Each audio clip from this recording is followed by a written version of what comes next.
మీరెప్పుడైనా చనిపోయిన మనిషి మళ్ళీ తిరిగి రావడం చూశారా? ఇది కేవలం మీరు సినిమాల్లోనే చూసింటారు. కానీ దాదాపు 100 ఏళ్ల క్రితం చనిపోయిన ఒక వ్యక్తి బాడీ మాత్రం ఇంతవరకు కుళ్ళిపోలేదు.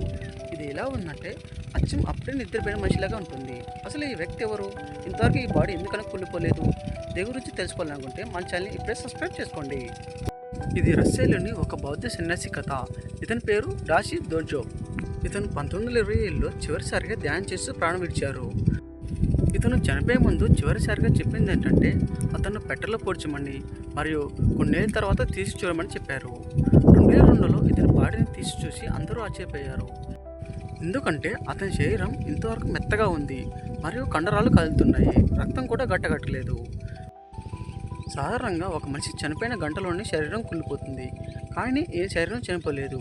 అసలు ఈయన చనిపోయారా లేక సమస్థితిలో అలాగే ఉండిపోయారా? ఇది ఇంతవరకు ఎవరికీ తెలియదు. దీని గురించి మీరేమనుకుంటున్నారు? అయితే కామెంట్ చేయండి.